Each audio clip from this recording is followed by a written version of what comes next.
ನಮಸ್ಕಾರ ರೀ.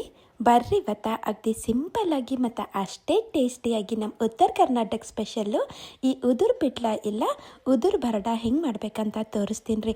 ಒಂದು ಸಲ ಮಾಡಿದ್ರೆ ವಾರದ ತನಕ ತಿನ್ಬೋದು ರೀ, ಅಷ್ಟು ಮಸ್ತ್ ಇರ್ತದೆ ರೀ. ಮತ್ತು ಈಗ ನೋಡಿರಿ, ಇದು ಮಾಡ್ಲಿಕ್ಕೆ ಫಸ್ಟು ಒಂದು ಕಡಾಯಿ ಇಟ್ಟಿನಿ ರೀ ಗ್ಯಾಸಿನ ಮೇಲೆ. ಅದು ಬಿಸಿ ಆದಮೇಲೆ ಇಲ್ಲಿ ಒಂದಿಷ್ಟು ಎಣ್ಣೆ ಹಾಕ್ತೀನಂತ್ರಿ. ಎಣ್ಣೆ ಸ್ವಲ್ಪ ಜಾಸ್ತಿ ಹಾಕೊಂಡ್ರೆ ಚಲೋ ಇರ್ತದೆ ರೀ ಈ ಪಲ್ಯಕ್ಕೆ. ಎಣ್ಣೆ ಬಿಸಿ ಆಯ್ತಂದ್ರೆ ಏನು ಮಾಡ್ತೀನಿ ರೀ, ಸಾಸಿ ಮತ್ತು ಜೀರಿಗೆನೂ ಹಾಕ್ಬಿಡ್ತೀನಂತ್ರಿ. ನೋಡ್ರಿ, ಹಿಂಗೆ ಚಟಪಟ ಅಂತ ಕುಣಿಲತ್ತು ಅಂತಂದ್ರೆ ಏನು ಮಾಡ್ತೀನಿ ರೀ, ಒಂದು 2 ಮೀಡಿಯಮ್ ಸೈಜ್ ಉಳ್ಳಾಗಡ್ಡಿ ಹಿಂಗೆ ಉದ್ದುದ್ದು ಹೋಳಿ ಹಾಕ್ಲತ್ತೀನಿ ರೀ. ಹಾಗೆ ಕರಿಬೇವನು ಸೇರಿಸ್ಬಿಡ್ತೀನಂತ. ನಿಮ್ಗೆ ಇಷ್ಟ ಇದ್ದರೆ ಜಾಸ್ತಿ ಉಳ್ಳಾಗಡ್ಡಿನೂ ಹಾಕೋಬೋದು ರೀ, ಅದನ್ನು ಭಾಳ ಮಸ್ತ್ ಟೇಸ್ಟ್ ಬರ್ತದೆ. ಈಗ ಚಲೋ ಹುರಿದೇವಂತಂದ್ರೆ ಏನು ಮಾಡ್ಬೇಕ್ರಿ, ಶುಂಠಿ ಬೆಳ್ಳುಳ್ಳಿ ಪೇಸ್ಟ್ನು ಹಾಕ್ಬಿಡ್ಬೇಕ್ರಿ. ಇಷ್ಟ ಇಲ್ಲಂದ್ರೆ ಬಿಡ್ರಿ, ಸ್ವಲ್ಪ ಹಿಂಗೆ ಹಾಕೋರಿ. ಎರಡರಾಗ ಒಂದು ನಾವು ಹಾಕೊಳ್ಳೇಬೇಕಾಗ್ತದೆ, ಅಂದರೆ ಟೇಸ್ಟ್ ಚಲೋ ಬರ್ತದೆ. ಈಗ ನೋಡ್ರಿ, ಚಂದ ಹುರಿದಾದ್ಮೇಲೆ ಏನು ಮಾಡ್ತೀನಪ್ಪ ಅಂತಂದ್ರೆ, ಒಂದು ಬಟ್ಟಲು ಇಲ್ಲಿ ಹುಣಸಿ ಹುಳಿ ಸೇರಿಸ್ಲತ್ತೀನಿ ರೀ. ಭಾಳ ಅಳಸ್ನೂ ಇರಬಾರ್ದು, ಸ್ವಲ್ಪ ಗಟ್ಟಿನೇ ರಸ ತೆಗೆದು ಹಾಕೊಂಡ್ರೆ ಇಲ್ಲಿ ನಮ್ಮ ಪಲ್ಯ ಚಲೋ ಟೇಸ್ಟ್ ಬರ್ತದೆ. ಈಗ ಇದಕ್ಕೆ ಕುದಿಲಕ್ಕ ಬಿಟ್ಬಿಡ್ತೀನಂತ್ರಿ. ಈ ಹುಳಿಗೆ ಏನು ಮಾಡ್ಬೇಕಾಗ್ತದೆ ರೀ, ನಾವು ಈಗ ಕುದಿಸ್ಬೇಕಾಗ್ತದೆ. ಒಂದು 2-3 ನಿಮಿಷ ಕುದಿಬೇಕ್ರಿ. ಈಗ ಇದ್ರಾಗ ಮಸಾಲೆಗಳು ಸೇರ್ಸಮ್ಮಂತ ಮೊದಲ ಅರ್ಶಿಣ ಪುಡಿ ಹಾಕ್ಕೊಂಡೀನಿ ರೀ. ಹಾಗೆ ನೋಡಿರಿ, ಖಾರದ ಪುಡಿನೂ ಸೇರಿಸ್ಬಿಡ್ತೀನಿ ರೀ. ಸ್ವಲ್ಪ ಖಾರ ಜಾಸ್ತಿನೇ ಇದ್ದರೆ ಟೇಸ್ಟ್ ಬರ್ತದೆ ರೀ ಮತ್ತು ನಮ್ಮ ಪಲ್ಯಕ್ಕೆ. ಹಾಗೆ ರುಚಿಗೆ ಬೇಕಾದಷ್ಟು ಉಪ್ಪನ್ನು ಹಾಕ್ಬಿಡ್ತೀನಂತ. ಎಲ್ಲ ಹಾಕಿದ್ಮೇಲೆ ಈಗ ಕಲಿಸ್ತೀನಂತ. ಈ ಹುಳಿನಾಗ ಇವೆಲ್ಲ ಮಸಾಲೆಗಳು ಮಿಕ್ಸ್ ಆಗಬೇಕು.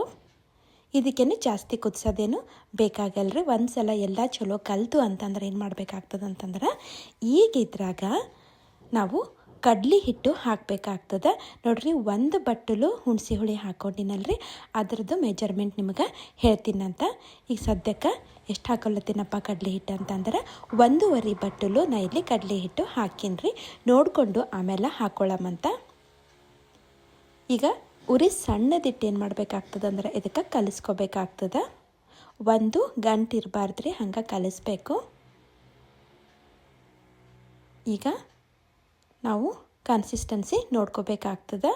ಸ್ವಲ್ಪ ಹಸಿ ಜಾಸ್ತಿ ಅನ್ನಿಸ್ಲತ್ತಿತ್ತಂದ್ರೆ ಇನ್ನು ಸ್ವಲ್ಪ ಹಿಟ್ಟು ಹಾಕೋಬೇಕು. ಇಲ್ಲ ನಮಗೆ ಇಷ್ಟೇ ಸಾಕಂದ್ರೆ ನಾವು ಇಷ್ಟಕ್ಕೇನು ಬಿಡ್ಬೋದು, ಅದನ್ನು ಟೇಸ್ಟ್ ಬರ್ತದೆ. ಇನ್ನು ಅರ್ಧ ಮತ್ತು ನಾ ಏನು ಮಾಡೀನಿ ಇಲ್ಲಿ ಕಡಲೆ ಹಿಟ್ಟು ಸೇರಿಸ್ಕೊಂಡಿನಿ ಅರ್ಧ ಬಟ್ಟಲು.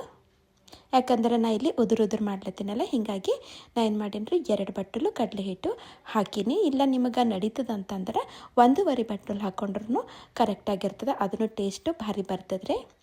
ಈಗ ನೋಡ್ರಿ, ಮತ್ತು ಹಾಗೆ ಸಣ್ಣ ಉರಿನಾಗ ನಾವು ಕೈ ಬಿಡಲ್ದಂಗೆ ಕಲಿಸ್ಕೊತಾ ಹೋಗ್ಬೇಕ್ರಿ. ಅಂದ್ರೇನು, ಈ ಕಡ್ಲಿ ಹಿಟ್ಟಿಂದು ಹಸಿ ವಾಸನೆ ಎಲ್ಲ ಹೋಗ್ಬೇಕ್ರಿ, ಅಂದರೆ ಪಲ್ಯ ಟೇಸ್ಟ್ ಬರ್ತದೆ ಚಂದ. ನೋಡ್ರಿ, ಈಗ ಆಲ್ಮೋಸ್ಟ್ ನಮ್ಮ ಪಲ್ಯ ಇಲ್ಲಿ ರೆಡಿ ಆಗ್ಯಾದ್ರಿ. ಕೊನೆಗೆ ಒಂದಿಟ್ಟು ಕೊತ್ತಂಬರಿ ಹಾಕ್ತಾರೆ, ಆಯ್ತು ರೀ. ಸಣ್ಣ ಉರಿದಾಗ ಹಾಗೆ ನಾವು ಕೈ ಆಡಿಸ್ಬೇಕಾಗ್ತದೆ. ಯಾಕಂದ್ರೆ ಈ ಕಡ್ಲಿ ಹಿಟ್ಟಿಂದು ಹಸಿ ವಾಸನೆ ಅಷ್ಟು ಜಲ್ದಿ ಹೋಗಲ್ರಿ. ಒಂದು 2-3 ನಿಮಿಷ ನಾವು ಹುರಿಬೇಕಾಗ್ತದೆ ಇದಕ್ಕೆ, ಅಂದರೆ ನಮ್ಮ ಪಲ್ಯದಾಗ ಟೇಸ್ಟ್ನು ಬರ್ತದೆ. ಈಗ ಏನಪ್ಪ ಅಂತಂದ್ರೆ ನೋಡ್ರಿ, ಇದು ನಾವು ಒಂದು ಸಲ ಮಾಡಿಟ್ಟೇವಂತಂದ್ರೆ ಒಂದು ವಾರದ ತನಕ ಉಣ್ಬೋದು ರೀ, ಏನೂ ಹಾಳಾಗಲ್ರಿ. ಒಂದು 2 ದಿವಸ ಅಂತೂ ನಾವು ಹೊರಗೆ ಇಡ್ಬೋದು. ಒಂದು 2-3 ದಿನ ಆದಮೇಲೆ ನಾವು ಫ್ರಿಜ್ಜಿನಾಗ ಇಟ್ಟರೆ ಈ ಪಲ್ಯ ನೋಡ್ರಿ ಭಾಳ ದಿವಸ ತನಕ ಬರ್ತದೆ.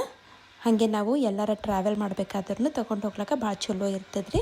ಬೆಸ್ಟ್ ಕಾಂಬಿನೇಷನ್ ಅಂತಂದ್ರೆ ನೋಡ್ರಿ, ಮೊಸರು ಸರಿ ಭಾಳ ಚಲೋ ಬರ್ತದೆ. ಅಂದ್ರೆ ರೊಟ್ಟಿ, ಈ ಪಲ್ಯ ಮತ್ತು ಮೊಸರು ಪರ್ಫೆಕ್ಟ್ ಕಾಂಬಿನೇಷನ್ ಅಂತ ಹೇಳ್ಬೋದು ರೀ. ಹಾಗಾದ್ರೆ ಇವತ್ತಿಂದು ಬರಡ ನಿಮಗೆಲ್ಲ ಇಷ್ಟ ಆಗ್ಯದ ಅಂತ ಅನ್ಕೋತೀನಿ ರೀ. ಇಷ್ಟ ಆಗಿತ್ತಂದ್ರೆ ನನ್ನ ವಿಡಿಯೋಗೆ ಒಂದು ಲೈಕ್ ಮಾಡಿರಿ, ಶೇರ್ ಮಾಡಿರಿ, ಹಾಗೆ ಕಾಮೆಂಟ್ನೂ ಮಾಡಿರಿ. ಯಾರು ಸಬ್ಸ್ಕ್ರೈಬ್ ಮಾಡ್ಕೊಂಡಿಲ್ಲ ಅಂದ್ರೆ ನಂದು UK ಸವಿರುಚಿ ಚಾನಲ್ ಸಬ್ಸ್ಕ್ರೈಬ್ ಮಾಡಿಕೊಂಡೆ ನೋಡಿರಿ. ಮತ್ತೆ ಸಿಗ್ತೀನಿ ರೀ ಮುಂದಿನ ವಿಡಿಯೋದಾಗ. Thank you.